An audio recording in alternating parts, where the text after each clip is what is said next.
ये है पटना का गर्दनीबाग धरना स्थल और आप सामने देख रहे हैं all India state pensioner foundation Delhi के आह्वान पर विशाल प्रदर्शन और धरना का आयोजन किया गया है। भाइयों, हम अपनी न्यायोचित मांगों को जो 12 सूत्री कार्यक्रम के रूप में सामने आए, हम इसे प्राप्त करने तक क्रमिक मेरा आंदोलन। पुराना पेंशन समाप्त करके नया पेंशन लागू किया गया है, तो नया पेंशन तो पेंशन है ही नहीं, इसमें किसी तरह की कोई सुविधा नहीं है। हमारे वेतन से जो 10% का कटौती होता है सेवानिवृत्ति के बाद, उसमें से 60% हमको प्राप्त होता है और 40% निवेश हो जाता है, और जिसके इंटरेस्ट से पूरे जीवन को सेवानिवृत्ति के बाद बिताना पड़ता है, जो बहुत ही कष्टकारक हो रहा है। मुख्य मेरे मांग है कि पेंशनरों को जो 60 वर्ष से ऊपर हो गए हैं उनको मेडिकल की सुविधा कैशलेस दी जाए। Mahavidya global school, education for new generation, जहां मिले आपके बच्चे को शिक्षा भी संस्कार भी। Cocurricular activities, yoga, e library, play school, indoor games, sports, smart classroom, cricket academy और एक्सीलेंट एकेडमिक्स का परफेक्ट मेल। Registration open. Mahavidya global school, NH 139 near AIIMS, Phulwari Sharif, Patna. नमस्कार, मैं हूं अनूप नारायण सिंह और आप देख रहे हैं बिहारी खबर के डिजिटल प्लेटफॉर्म को। हम हैं पटना के गर्दनीबाग धरना स्थल पर और आज जो धरनार्थी हैं वो सभी all India state pensioner foundation Delhi के आह्वान पर ये विशाल धरना है और इनका डिमांड है जितने भी पेंशनर लोग हैं कि जो पुरानी पेंशन योजना है उसको लागू की जाए। इनकी कई सारी मांगे हैं, जिसमें है 65 वर्ष से 70 वर्ष तक 15% अतिरिक्त पेंशन की मांग है। साथ ही साथ जो इनकी तमाम मांगे हैं उसको लेकर केंद्र सरकार को ज्ञापन सौंपा जाना है।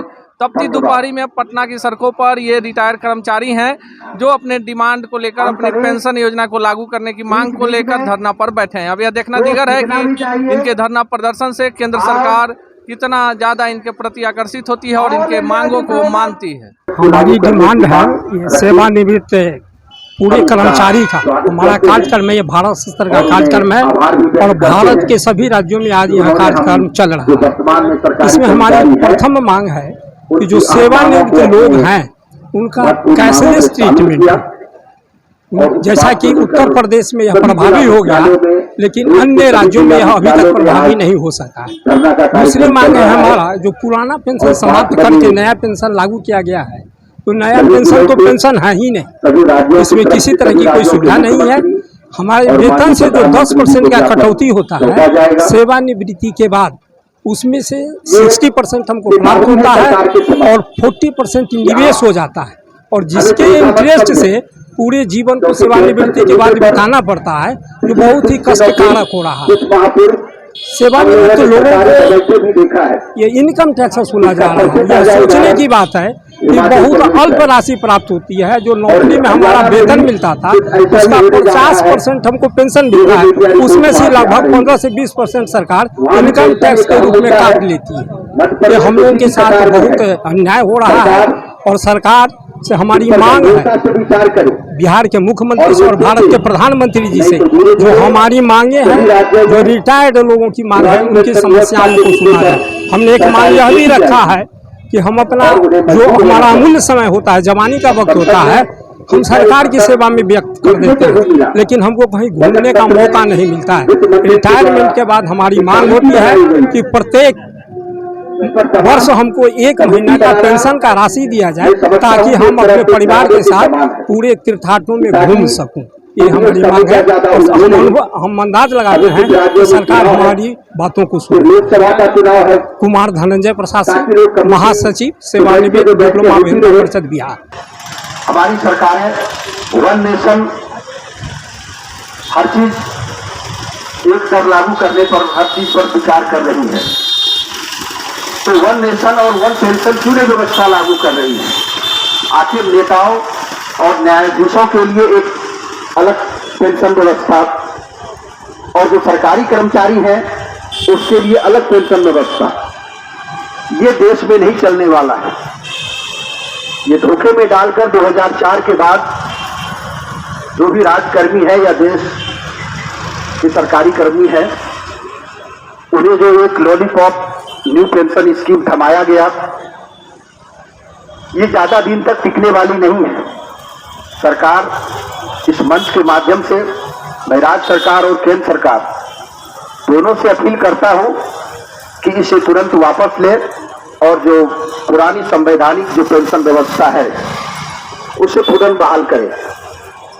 इधर कुछ दिन पूर्व दिल्ली हाई कोर्ट ने भी एक आदेश के तहत पारित किया था कि पुरानी पेंशन व्यवस्था सरकारी कर्मियों का एक संवैधानिक मांग है। संविधान के अनुच्छेद 19 उपनियम 1 और 2 के तहत तथा अनुच्छेद 31(1) के तहत दिल्ली हाई कोर्ट ने यह फैसला सुनाया था कि पेंशन संबंधी जो ओपीएस की मांग है वो पूरी तरह से संवैधानिक मांग है और उसका एक अधिकार है। ऐसा हाईकोर्ट का भी निर्णय आ चुका है, परंतु सरकार उस निर्णय आने के 2 महीने 3 महीने भी बीत गए, परंतु इस पर कोई अमल नहीं हो पाया। एक ही देश में अलग अलग नियम अलग अलग चीजों के लिए लागू किया जा रहा है। हमारे नेतागण एक व्यक्ति 4-4 पेंशन ले रहे हैं, चाहे वो विधायक के रूप में हो, विधान परिषद के सदस्य के रूप में हो, विधानसभा के सदस्य के रूप में हो, सांसद में चाहे लोकसभा हो, राज्यसभा हो। आज हम लोग पूरे भारतवर्ष में हर एक राज्य के अंतर्गत हर एक जिलों में ऑल इंडिया पेंशनर फेडरेशन के आह्वान पर हम लोग आज एक दिन का धरना प्रदर्शन रखे हुए हैं। यह धरना प्रदर्शन बहुत शांतिपूर्वक हम लोग रखे हुए हैं। इसमें मुख्य मेरे मांग है कि पेंशनरों को जो 60 वर्ष से ऊपर हो गए हैं उनको मेडिकल की सुविधा कैशलेस दी जाए। और दूसरी मांग है कि जब ही वे 65 वर्ष के हो जाते हैं, 65 से 70 15% अतिरिक्त दिया जाए। इसी प्रकार ग्रेजुअली 71 से 75 तक 15% दिया जाए और 76 से 80 35% दिया जाए।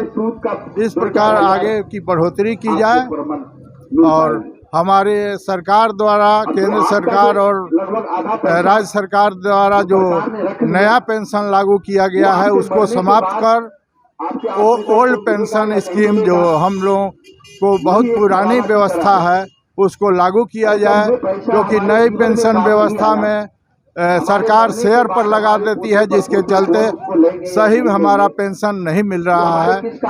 हमारा मुख्य मांग है कि जो भी हमारे ओल्ड पेंशन स्कीम में दिए हुए हैं उनको लागू किया जाए और नई पेंशन जो व्यवस्था लागू किए हैं उसको समाप्त कर ओल्ड पेंशन व्यवस्था लागू किया जाए। Dinesh Kumar Tiwari, all India pensioner federation, Delhi. ये है पटना का गर्दनी बाग धरना स्थल और आप सामने देख रहे हैं all India state pensioner foundation Delhi के आह्वान पर विशाल प्रदर्शन और धरना का आयोजन किया गया है। और इनका जो डिमांड है वो डिमांड ये है कि जो पुरानी पेंशन योजना है उसको लागू किया जाए और साथ ही साथ अन्य प्रदेशों में जो पेंशन योजनाएं हैं बिहार में वो योजना नहीं है। अब यह देखना दिगर है कि इस तरह के धरना प्रदर्शन के बाद जितने भी सरकारी कर्मचारी हैं, रिटायर हैं, इनके डिमांड को लेकर सरकार कितनी गंभीर होती है और इनकी मांगों को मानती है।